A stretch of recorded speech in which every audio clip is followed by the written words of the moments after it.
menika nggenipun Mbah Lurah. Mbah Lurah Truk. Mbah Lurah Teguhan. Iki ngadani ya kuwi mau suran tata sura wujud syukur mring ngarsaning Gusti. Sok sapa sing gelem syukur marang nikmating Gusti bakal ditambah nikmate. Sapa sing kufur marang nikmating Gusti siksane bakal luwih pedih Mas Gareng. Iyale bener. Mula awake dhewe rikalungguhan iki melu ndedonga muga-muga ing desa Teguhan kene Mbah Lurah sak warga sak perangkate kabeh muga-muga diparingi panjang umur, paringi murah rezeki, sing dinandang lara muga-muga ndang oleh tamba, sing urung duwe bojo utawa sing urung oleh jodoh muga-muga ndang oleh jodoh.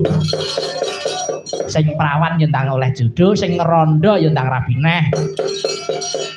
Kan muga-muga wae Mas Gareng omo dadi kabur. Tandurane bisa subur. Nah, ngene iki ya Allahumma amin. Muga-muga sok tahun ngarep ngene iki neh ya alhamdulillah lah. Setuju apa ora iki nek tahun ngarep neh iki? Lah iya ngono. Nah, napa? Aduh iki. Ora apa-apa. Iki kok iso wayangan ning kene iki larah-larahe piye, Truk? Ngene Mas Gareng. Iki ke ora sengaja, ora dijarak. 5 dina iki dadi wayangan kaya ngene iki. Ora elok. Maune mapan nggone daleme bapake adiku lanang si Bima kuwi mau.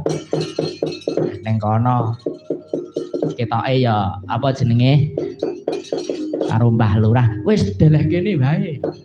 Terus langsung ACC ngono. Bima ya langsung telepon aku. Wayangane dipindah ning Serut Sewu, Mas. Wah, iki. Atur nuwun ngagem Mbah Lurah saha dapur Bunda wis maringi pasugatan napa kemawon panggenan. Wah, iya, Truk. Ket sore sing nonton akeh banget. Lah ya mula kuwi aku ki kaget lho Mas Gareng. Kagetku ki kok penonton sakmene mbiyane mongko gek 5 dina wayangan dadi. Iya, Jan. Iki gayeng regeng ora kaya bengi iki. Syukur bage sok taun ngarep iso luwih gayeng, iso luwih regeng.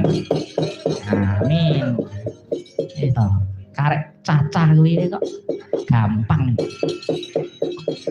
Iya. Iki uga disiarke langsung Malik Official.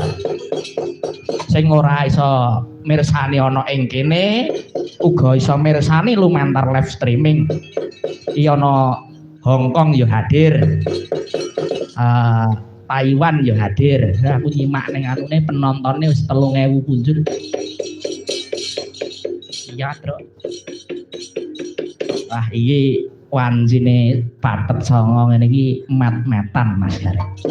Mat-matan. Aku nek ora ular kambang ora, Truk. Aku nek ular kambang no trimo ora. Aku ya seneng aku ya glatik glinding le. Seneng aku glatik glinding woyo.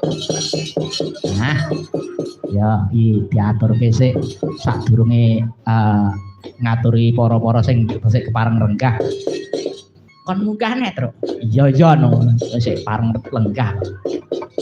Nah iki ya Pak Lurah Murdaka tesik nenggani, Pak Camat tesik nenggani lan sedaya jajaranipun.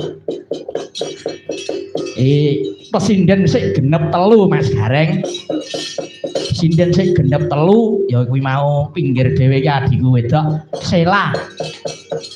Omahmu kan ndi, Nduk? Ah, omahe Babatan. Sakniki kelas pira? Kelas 2.